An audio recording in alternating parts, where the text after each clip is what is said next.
Viewers, hello and welcome. I'm Abhishek Singh. You're watching the Hindustan Times. There is an update on the ongoing conflict between India and Pakistan. Donald Trump, on his Truth Social account, has just put this out, and let me read this post by him. It says that after a long night of talks mediated by the United States, I am pleased to announce that India and Pakistan have agreed to a full and immediate ceasefire. Congratulations to both countries on using common sense and great intelligence. Thank you for your attention to this matter. Ishaq Dar has also shared similar information on his X account. We are waiting for more details. There is a press briefing which will be held by the Ministry of External Affairs and Ministry of Defense shortly. Earlier, it was supposed to start at 5:30. Now we are told it's been pushed by 30 minutes. So it should start in another 13 or 14 minutes, and we will get you those details as and when the press briefing starts. But in the meantime, to talk about the state of affairs, I am joined by Bharat Karnad, who is a distinguished fellow at the United Service Institution of India and emeritus professor for National Security Studies, Center for Policy Research, Delhi. He is, of course, an author as well. Thank you so much, Mr. Karnad, for taking the time and talking to us. Can you hear me, Mr. Karnad? Yeah, thank you. Right. Yes, I can. Go ahead. I'm hoping you could hear what I said in the introduction, which was, of course, Donald Trump's post on Truth Social, where just minutes ago, he announced that India and Pakistan have agreed to a ceasefire. Your first thoughts? Well, I'm surprised because Vice President Vance yesterday, as you know, virtually said that the US would have its hands off the India-Pakistan confrontation. And so this very sudden development is a bit of a surprise. So I didn't expect anybody else, I don't think. Right. Yes. Nobody was expecting this. In fact, when we were told, we were discussing this among journalists, what's happening. We've been in touch with, our reporters on the ground. If we look at what happened last night, in fact, the expectation was that perhaps tonight's going to be even more intense than last night was between India and Pakistan, because Pakistan very audaciously last night attempted to, increase the sphere of the theater of, exchange, as there were a lot of drones which were seen in the Rajasthan sector, and then, of course, in Punjab as well. Yeah, but basically, as you know, the exchanges so far have been basically drone and missile firings and counter firings, and most of our aircraft have actually kept to their Indian aircraft have gone across into the Pakistani airspace or vice versa. So these have been, missile and rocket firings and drone firings that have kept to their airspaces, even if these missiles that have been launched have impacted on the other side.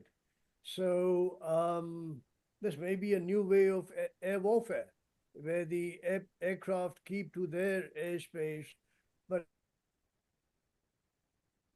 fire beyond.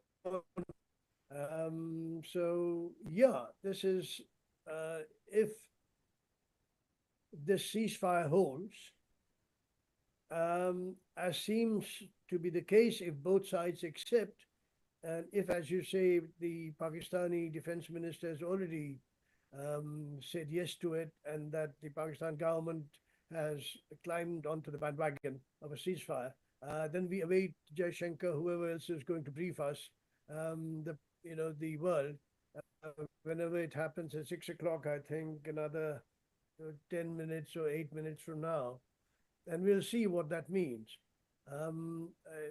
But, we have succeeded in having a pretty large salvo fired at the Sukur Air Base and the Noor Khan Air Base in Rawalpindi and so on, Chaklala.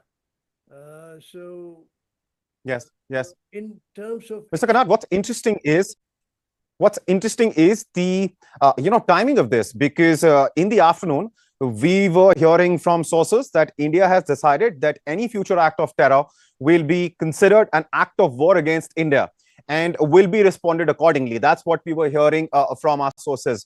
Another thing which happened, this morning was Secretary Rubio had a word with the Minister of External Affairs, S. Shankar. At that point in time, the expectation was that India will respond to the kind of attack that Pakistan carried out last night, and then suddenly we hear this, and at this point in time, I'm sure everybody is running from pillar to post, trying to figure out how has this happened, and of course, about the announcement which everybody now is expecting will be made by the MOD and MEA during the press briefing.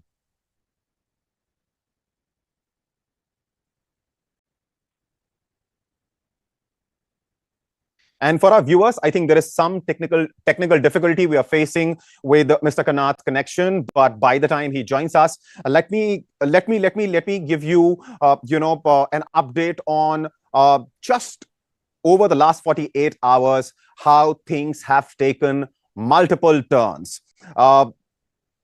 First, it was JD Vance who said that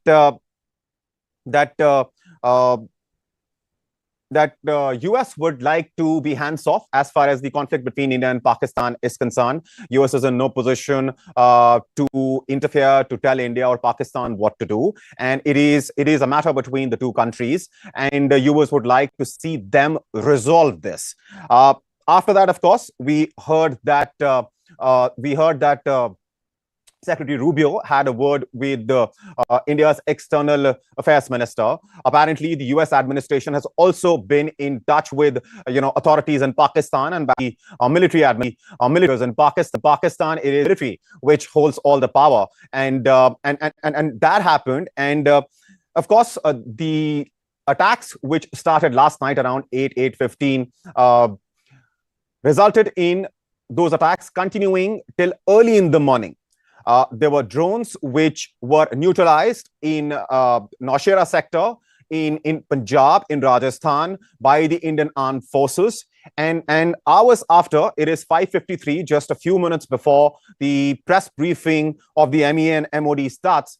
And we've just come across this post by Donald Trump, posted just a few minutes ago, that India and Pakistan will be announcing an immediate ceasefire after the mediation, which was done by the US. I think Mr. Kanat is back with us. Mr. Kanat, I was just giving a summary of what has happened over the last 48 hours. Of course, the attack, then JD Vance's statement, Marco Rubio's conversation with the External Affairs Minister, the corner which India-Pakistan conflict turned when Pakistan decided to up the ante and, of course, carry out a more intense attack than the night before. And just a few hours later, this is what we are hearing.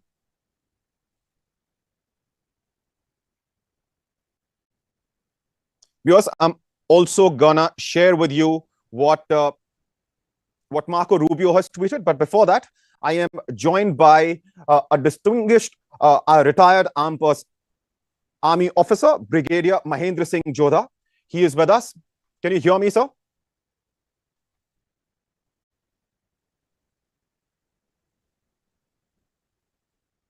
I think you need to unmute yourself, sir. You're with us. We can see you, but we're not able to hear you.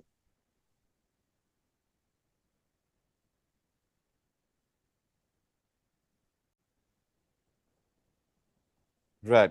I think we will have to wait for a few more seconds before Brigadier Jodha can talk to us. We're figuring out what's wrong with his connection, but in the meantime, Mr. Kanat, so this is, we were just talking about, before I started introducing Brigadier Jodha, that, the number of twists and turns this conflict has taken in just the last 48 hours has been shocking, has been, astounding. Well, No, this is not all that astounding. This is a normal, virtually predictable thing wherein these Okay. countries go into these action interaction sequences, and then the US steps in or some third body steps in, and there's a ceasefire. I mean, this is the kind of inconclusive disputes that we've had over the last 70 odd years. Uh, we uh, we expose ourselves to external pressure. I see no reason why, if you wanted to really impact the situation, the Indian government did not go ahead and do something more substantive, as some of us expected, considering that the Prime Minister said that there Mr. would Kanat, be. I'm sorry, I'm cutting you short, but the presser has started. We'll cut live to it. Okay.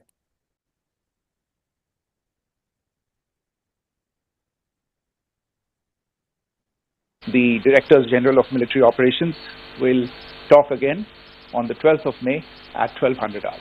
Thank you.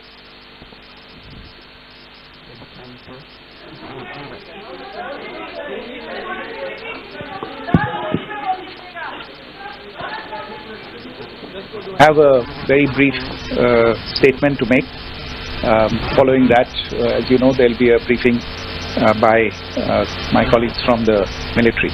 Let me hear. The Director General of Military Operations of Pakistan called the Director General of Military Operations of India at 15:35 hours earlier this afternoon. It was agreed between them that both sides would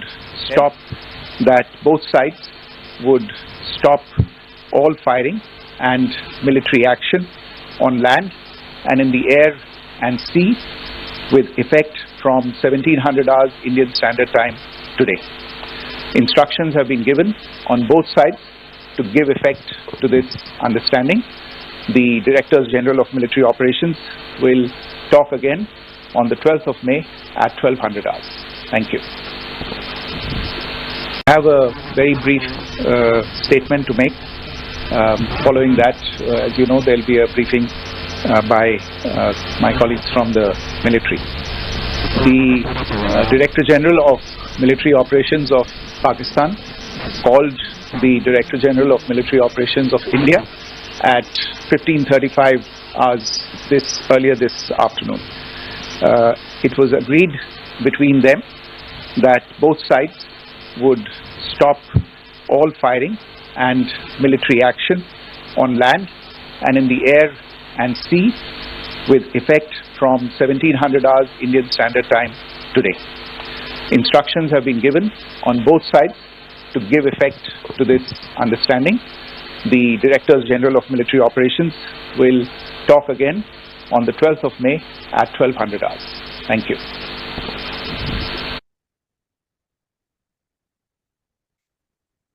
Viewers, that was India's Foreign Secretary, Vikram Misri, and the announcement that he has just made is shocking.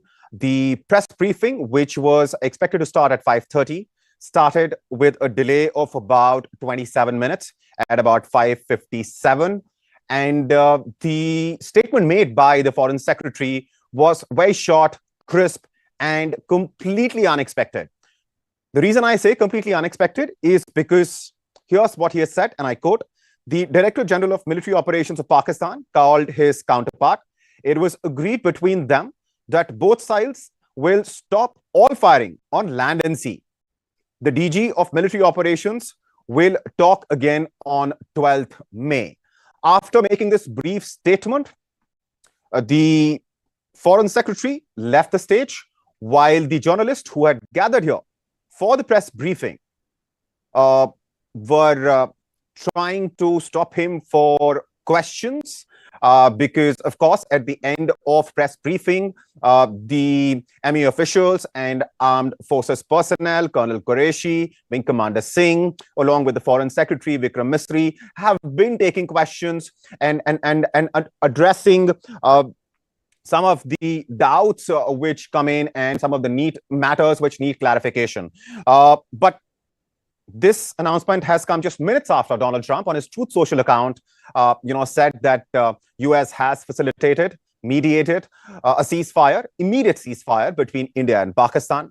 Minutes after that, this press briefing was held, and which is where the Foreign Secretary of India made this very brief and crisp announcement. Now, I am joined by Brigadier M.S. Jodha. He's with us. And we also have Mr. Bharat Kannad with us. I'd quickly like to come to you, Brigadier Jodha, and get your first thoughts on this, because this was entirely unexpected. This has come as a surprise to a lot of people. Yes, of course, it came as a surprise because what it looked like was that it was going to be a long affair. But anyway, I'm happy to hear this news that the tensions are getting reduced. It's always a good thing that we do not have a full-scale war. It's not good for either of the country. But however, since the terrorism was one of the main planks on which India wanted to teach a lesson, and which was actually the need of the hour. But what decision has been taken at the highest level, I am sure it'll be good for all of us. Right. We will try and get, as soon as we can, some of the experts who can throw more light on what might have happened behind the scenes, because the press briefing was rather short and crisp. And, beyond the statement, the Foreign Secretary did not say much as the journalist, kept asking him questions, but he left the dais. And Mr. Kannad, before this, we were talking about, how US in the past as well has stepped in when it comes to conflicts, and often has managed to mediate some kind of a ceasefire. We are seeing this play out again.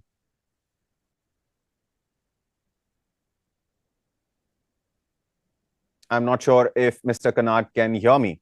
Can you hear me, sir? Yes, I know, but I didn't know what it is you want me to react to. The fact that you were mentioning, I was just reminding you the point that you were trying to make, and that was that, US in the past has stepped in such wars and have, asked for ceasefire. Ceasefires have happened, but those wars have been inconclusive, in the sense that what India perhaps aimed to achieve with this, was it achieved? Was it not achieved? That's the whole point. I mean, I don't know why we accept these kinds of external pressures. Why we make, why we get into it in the first place, and then we stop the proceedings, the kind of inconclusive, indecisive outcome that we have now. Do you think the Pakistanis have learned a lesson? No, they haven't learned a lesson. Have we breached a psychological barrier in getting across Pakistani targets within Pakistan rather than LOC? Yes, we have established a precedent. Fine, if that's what we wanted to do.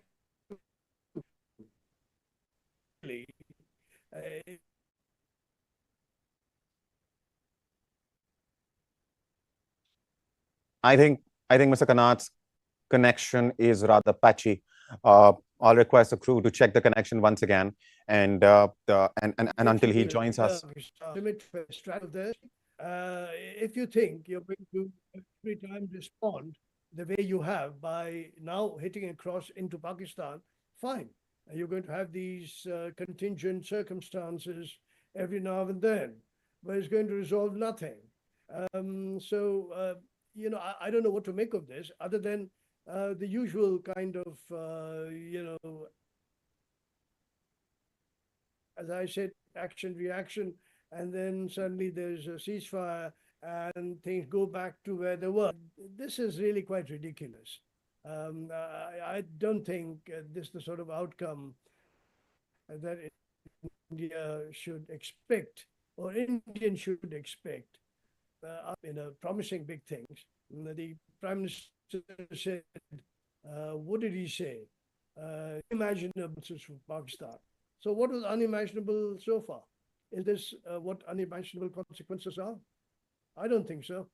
And I don't think the Pakistan army is deterred in the least from carrying on with what they expect to do in the future with the same instrument that they have.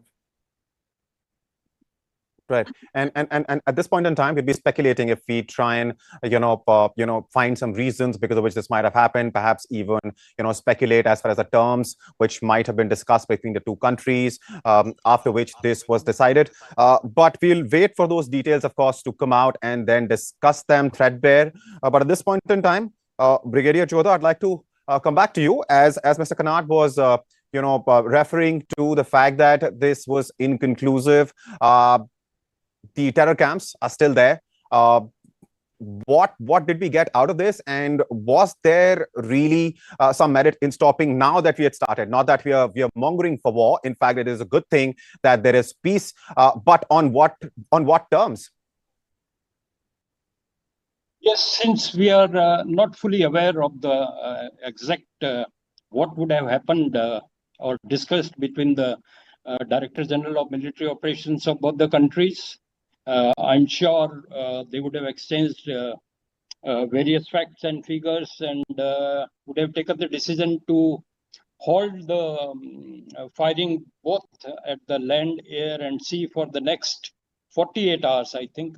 And let's see what comes out. But till now, I feel that what India wanted has decisively been understood, I am sure, by the Pakis, that doing this kind of terrorist operations and getting away with it every time will not be possible with the new regime in the Indian government and the people of India. So I'm sure the lesson is driven up to the people and to the government. And let's see what unfolds henceforth. Sure. Right. And I would like to request my crew to play Foreign Secretary Vikram Misri's short statement once more so that we can hear it. And of course, those who are joining us now can also be apprised of what the Foreign Secretary just said, and then we will come back to the discussion. Good evening, ladies and gentlemen. I have a very brief statement to make.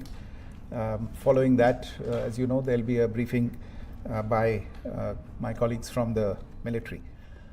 The Director General of Military Operations of Pakistan called the Director General of Military Operations of India at 15:35 hours earlier this afternoon. It was agreed between them that both sides would stop all firing and military action on land and in the air and sea with effect from 1700 hours Indian Standard Time today. Instructions have been given on both sides to give effect to this understanding. The Directors General of Military Operations will talk again on the 12th of May at 1200 hours. Thank you. We also have Dr. Sriram Cholia, Professor and Dean at the Jindal School of International Affairs of OP Jindal University, joining us. Thank you, Dr. Cholia, for taking the time and talking to us. Can you hear me, sir? Dr. Cholia, I'm sure by now you must have heard that there is an immediate ceasefire which has been announced. The DG military operations of both countries will have a word again on 12th of May. What do you make of this? I do know that, that there was going to be some kind of a backdoor communication to try and bring this to a halt, because, the escalation could go uncontrolled and in any direction. So I suppose, the scale and the intensity of the clashes was so severe that something would have been afoot behind the scenes. But I didn't expect it would be so quick and so sudden. But it looks like at least for a couple of days, these back channel diplomatic back and forths were happening. And it also shows you how, for countries, on one hand, they want to show that, we are ready to go to any extent for national honor and dignity and for our national interests. But on the other hand, they also calculate potential costs of prolonged conflict. And I think it looks like there's, realization that maybe we should not take it beyond acceptable limits to all-out war. And there has never been an all-out war between two nuclear-armed states. So even though the media had declared that this is already a war, if you look at the scale and the intensity, it was working towards becoming one. And I think it must have been supreme self-interest on both sides to think about whether we need to go that far. I think India made a point. From our point of view, I think the willingness to retaliate and use force beyond what Pakistanis expected, I think we showed our willingness to take risks and to raise the costs. So I think we've made the point, and the declaration is very important, the symbolic declaration that any future terror attacks will be taken as an act of war. So what we are essentially saying is, okay, we can cease now, but you do this one more time and we'll come back to you and fall on you like a ton of bricks. So to that extent, I think we have shown our superior capabilities and also our willingness to dominate this escalation matrix. But end of the day, I don't think it is in our interest either to have all-out war. And by the way, with the Chinese pressure on the other side, the LAC and more generally in the Indo-Pacific, I don't think we should be sucked into a local war with a small and a failing state when we need to actually counter a much bigger adversary that is 4 times our size. And I think the Chinese would have liked us to get bogged down in this conflict and therefore get stymied in our rise. So I think it's in our interest to avoid all-out war, and that's what we did. From Pakistani point of view, it looks like they were getting a hammering. It looked like the kind of strikes, high-value strikes that we were doing on their military installations. It is quite obvious that they were vulnerable. And Chalia, we'll come to the economy of Pakistan in a little bit, but you made a couple of very interesting points. One was, of course, that there is a fear in the international community, whether it has been expressed or not, because I very clearly remember J.D. Vance just a few days ago when he was asked, is the U.S. worried about the conflict escalating or whereon, nuclear war between two countries becomes possible? He said, at this point in time, we have no such fear, and this matter is for India and Pakistan to solve. But having said that, do you think the fear of nuclear war was really what US had on its mind when it must have, mediated this ceasefire, which is now in place between India and Pakistan? Normally, the American president, they always bring up the nuclear issue. I mean, it's not a new thing. It's not just Trump administration. They've historically viewed this as the India-Pakistan conflicts as a major flashpoint. And if you remember, even 1999 Kargil war, who mediated? It was actually Bill Clinton, the US president. And he intervened and said that, we need to stop this. The Pakistani need to withdraw and accommodate the Indian interests, or else, it can become nuclear Armageddon. So 25 years have passed, and to some extent, that calculus is still there. And maybe the Pakistanis use that to try and convince the Americans that this is a grave situation which could go up to, a nuclear holocaust level. So I don't know about whether that was the primary consideration, but I think the China factor is something that you cannot avoid. Like I was saying, even for the Americans, I don't think they would want us to get too entangled in a war with, a country that poses very little challenge to the US, which is Pakistan. They would want us to, focus on the Indo-Pacific and broader counterbalancing, because if this becomes a long war of attrition, if not an all-out war that carries on for weeks or months, then, we are talking about, our ability to counter the Chinese at the LAC and in the Indian Ocean region and in the Indo-Pacific and all these things. So I think there is a effort to get the strategic priorities right. And Americans, I think Trump is also on the lookout for some kind of a diplomatic win, because his efforts to mediate Russia-Ukraine war have failed. So far have not yielded results. Right. His efforts to bring about an end to the Israel-Hamas conflict has come to naught. So I think he will like to also brag that he finally became this great peacemaker that he always wanted to be. So for him also, I think it's a win. I'm sorry, I'm interrupting you one more time, but I have Mr. Kanad waiting for us and Brigadier Jodha. I'd like to go back to them. But before that, one more question to you, if you could answer this briefly. You were talking about Pakistan's economic condition and, of course, its economy being in doldrums. But that has never really been a problem for Pakistan. that has been the case for a while. Yes, things have gotten really worse as far as economy is concerned in the last few years. But paucity of money, paucity of resources, and while other things should be Pakistan's priority, that has never stopped it from engaging India in a small battle, or perhaps what we saw in 1999, so on and so forth.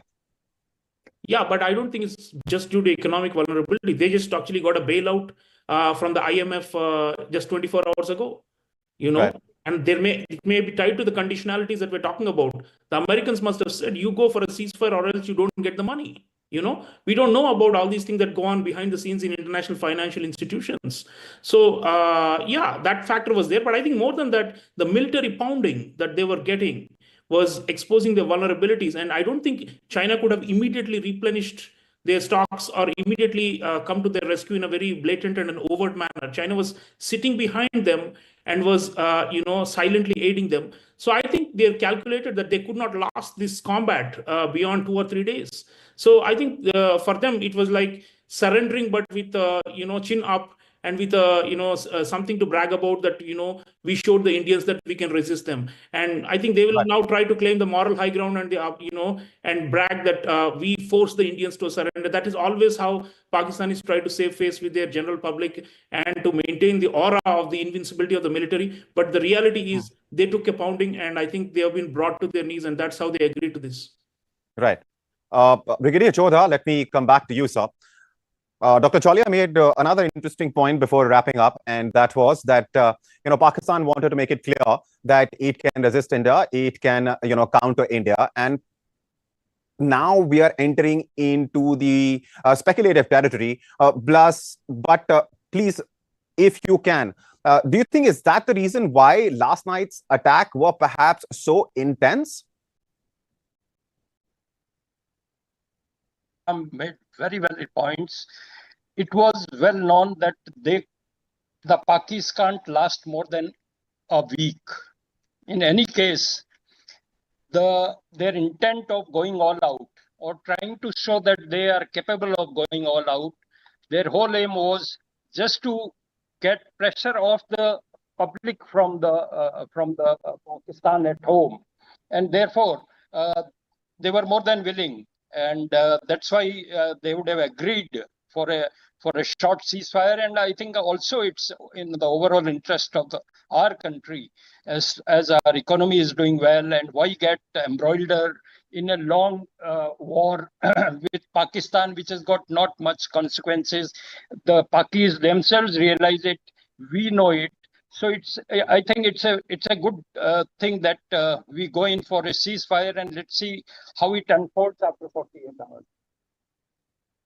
How it unfolds after 48 hours. So these 48 hours are going to be very crucial. Mr. Khanna, do you think this ceasefire is going to hold? It's just been announced by the government of Pakistan that Imran Khan is dead. So, you're going to have, the reason I think Pakistan is completely discomfited now is, the internal situation there is going out of whack. I think you're going to have political turmoil in Pakistan that surpasses anything on the battlefield. I think the government of Pakistan, therefore, was very keen that there be any kind of a damn accord, not because any World Bank did this or that or the other, or the Americans wanted it. The fact is that with the Shehbaz Sharif government now under enormous pressure, because now we are going to have an absolute problem for Asim Munir to control the domestic situation, because Shehbaz Sharif cannot. If in fact what the government has announced is true, that Imran Khan is dead, the whole matter of how he's going, why it happened, how it happened, in judicial custody, mind. He was in judicial custody. He's dead now in judicial custody. What does that mean? I mean, the Pakistan society, the polity is going to be, it's going to confront such difficult situations. So anything that happens on the battlefield is of no consequence. And I think the Shehbaz Sharif government, the army too realizes, whoever engineered this, however it has happened, the fact is, until a few hours ago, I was watching the parliament where there was the Imran Khan party's people were talking about this, that, and the other, and how we are together. I'm sorry? No, I mean, this is, I don't know whether this announcement is right or not. I gather that this has been made under a government of Pakistan aegis. So I don't know what it means. At this point in time, Mr. Kanat, the reason I will not, pay much heed to that is because unless we hear this from official channels, mostly because a lot of accounts, in this fog of war are being hacked, and there are all kinds of tweets which are being made. So I will not at this point in time, announce it until I get it, confirmed by my team, and we are checking on it as we speak. So we will get back to that. Shocking as that announcement might be, and we will come to it if that turns out to be true. But in the meantime, Dr. Cholia, let me come back to you, sir. These kinds of news. Sorry, sir. Assuming it's true, it's really completely, shall we say, it completely. Like I said, Mr. Kanat, we will discuss it as and when it gets confirmed, if it gets confirmed. In the meantime, we will circle back to what we were talking about, and that is, of course, the ceasefire which has been announced between India and Pakistan with mediation of the US. We were, talking about the various aspects of it. And Dr. Chole, let me come back to you at this time and talk to you for a little bit about, of course, the position that Pakistan was in. So as far as Pakistan is concerned, it was clearly not in its favor for the ceasefire to perhaps for war to continue. But as far as India is concerned, how has the timing been? What would you say? Like I said, one could argue that we had an advantage and we should have pressed ahead with it. But given the unpredictability of these escalation, I think we may have thought about what was the point. I think we already made the point. We were saying, in fact, that we were acting proportionately. And to be frank, I was very skeptical of the idea of that this is already a war. War would mean that all kinds of targets in indiscriminate manner all over the place. That was still not happening. It was escalating like that. But I don't think it was war yet. So I think we want to avoid war. I think that's a fair position for a rising power that doesn't want to get entangled in small wars. We should have grander ambitions to counterbalance our main adversary, which is China. And we should, look for ways and means by which we can continue to grow economically over the long term without getting bogged down in localized conflicts. So I think my view is that we would have anyway wanted some kind of a cease, whether it is now or in a few more days. And I think, like I said, our superiority in relative terms was such that it could be argued that we made our point. And I don't think it was our goal to try and, people were saying that we should send the ground forces for an invasion and take over POK, and now is the best chance. And, people were speculating that we've got a grand plan for a much larger conflict. But I think it has risks and it has downsides. And I think we may also have been offered something by the Americans in return for agreeing to this, which is not made public yet. So Pakistani guarantees of not committing or promoting terror again, those I will take not a pinch, but a huge, bowl full of salt. So I don't think we have solved the problem, but at least we have bought some time for ourselves. We say that we gave them a piece of our mind, and that we are going to continue keeping track and pressurizing them going forward on this whole issue of terror, because we have now declared that another war, or actually a real war, could happen if they try something on the scale of Pahalgam again. Right. I'm at this point in time joined by Ambassador Gurjeet Singh. The former diplomat was India's ambassador to Germany, Indonesia, and ASEAN and Ethiopia. Thank you so much, Ambassador, for taking the time and talking to us. Thank you for having me. So, since you've just joined us, let me ask you the question which is really on everybody's mind at this point in time. We're all trying to figure out how this may have happened. We even ventured into, what I would call speculative territory, try to figure out with experts here with us on the panel, what could have been the reasons, what could have been the terms, basis which the immediate ceasefire has been announced between India and Pakistan. Thank you. First, I don't think from our side it is called a ceasefire. It is a stoppage of fire. That is what the Foreign Secretary said. So I think the ceasefire is a later stage. There is still space in that. The second aspect is that the diplomatic engagement between India and Pakistan is at its lowest ebb. Therefore, there was no doubt it had to be third-party facilitators who would play a role. And I think this role has been played by the United States and by Saudi Arabia. The United States, I think, was unsure how this would go.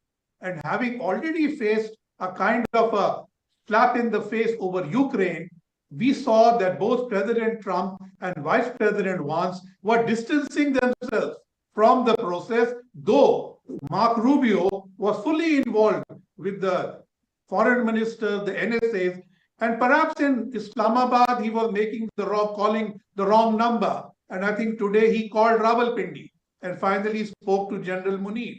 And after that, it seems that the DGMO of Pakistan called the Indian DGMO. So that hotline still works.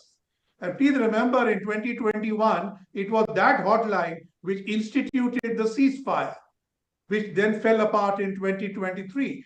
So I think that DGMO line has worked. The Foreign Secretary has announced that the DGMOs will next meet on 12th May. Now, I'm not clear, are they physically going to meet? Ambassador, let me read out the statement so that there is no doubt over what has been said by the Foreign Secretary. And I have it right here with me.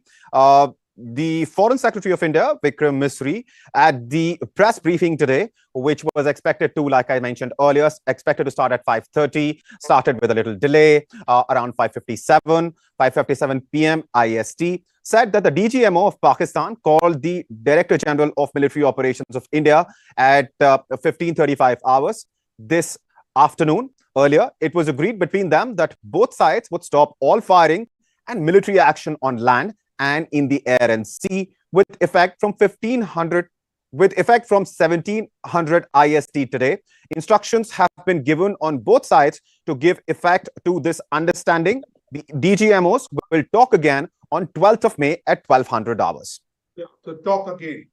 Right. But I think one thing important, different from Rubio's tweet, is that there is no commitment by India that we are going to start a dialogue with Pakistan.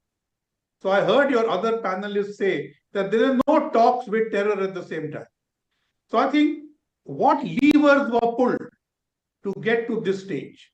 I think with Pakistan, the lever was the ultimate approval, despite Indian objections, to the IMF bailout package, continuing over a longer period. So I think that was the leverage for them. And the leverage on our side was the very clear enunciation before Foreign Secretary spoke that any act of terror would by India be considered an act of war. So this change in our strategic policy has now come out openly. So once you put these red lines into place, then a stoppage of firing is evident, because to my mind, Operation Sindoor was a retribution for Pahalgam. From the Indian point of view, there was no escalation. That is why in all our press conferences, Foreign Secretary kept referring to the term de-escalatory. That is because we were not interested in an escalation. The escalation came from Pakistan. So rightly, Pakistan called to end it. Thank you. Right. Dr. Cholia, let me come back to you.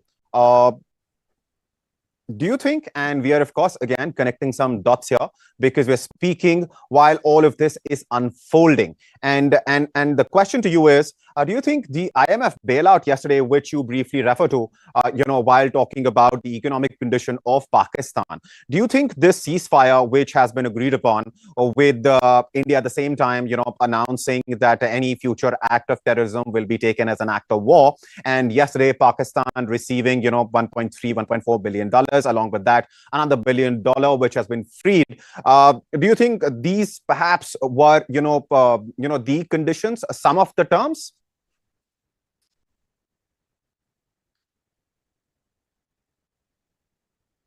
I think Dr. Cholia is not with us. Mr. Kanat, I am assuming you're with her. I can see your frame. If you can hear me, would you like to take that question, sir?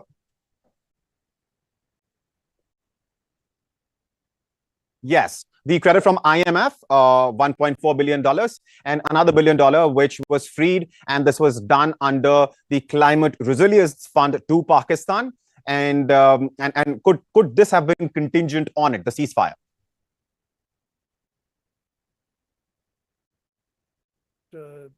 Imran did obviously was a fake. So, you were right in this, not paying it attention. When it came to me, it sort of came as a flash in the sky, as it were. But yeah, anyway, no, Mr. Kanat, that happens. That happens. Like I said earlier, we are speaking, we're talking, we're trying to figure things out as they are happening. So sometimes it gets to the best of us, but here we try and verify to the extent that we can the information before sharing it with our viewers. But having said that, sir, please go ahead. Yeah, the fact is, of course, any kind of a bait to the Pakistan government in terms of alleviating its economic situation would be, grabbed. And that's the bait. I think that was too attractive for Islamabad and even Asim Munir to pass up. Because if you're going to have a flailing economy that begins literally plummeting, then you have a problem for the army because it cannot be sustained and its effort cannot be sustained in the field. So yes, I suppose that was a great little, shall we say, a prompt and an incentive for the Pakistan government to accept a ceasefire. But my point really is this. We haven't accepted, I mean, as far as our statement goes, we await the meeting and the talk between the DGMOs on May 12th. We are going to see what happens then. The instrumentalities of ceasefire, whether it'll be discussed, it'll be discussed from now to then, when they'll be announced. I suppose that's what the procedure is. They'll sit down now, and between now and May 12th is when they'll decide the procedures that are to be followed by both sides to de-escalate and to get back to some kind of a status quo ante. But the status quo ante, does that also include the terrorist strike? Meaning that will they hereon forswear the terrorist option as their asymmetric warfare, policy? Will they do that? Will that be part of the DGMO's agenda to talk, the Indian DGMO's agenda to talk with the Pakistani DGMO to say, look, the status quo ante is yes, but the status quo ante doesn't mean where we started, but it means when you began the Pahalgam massacre, meaning will you now forego? Will you put an end to? Will you terminate the asymmetric terrorism option that you guys have been exercising all this while? And are you then, is that going to be the baseline here on?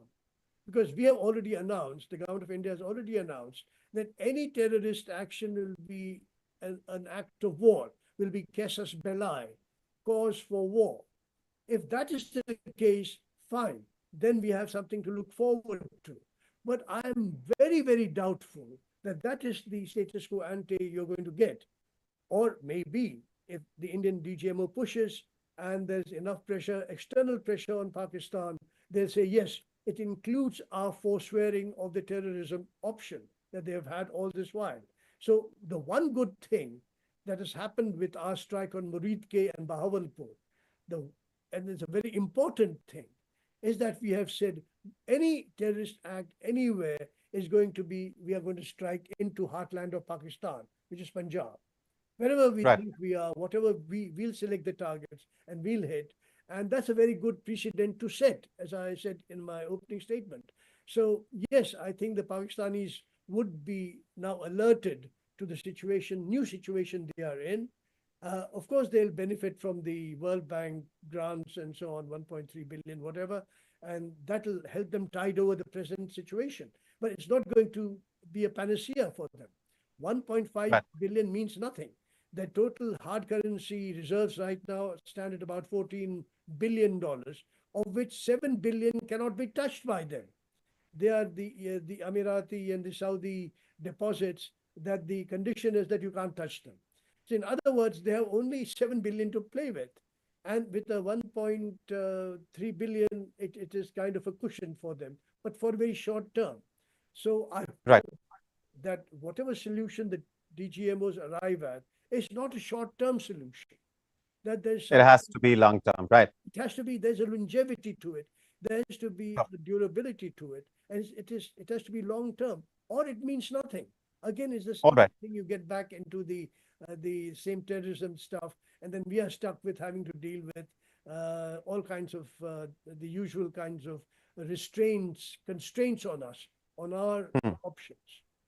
Right.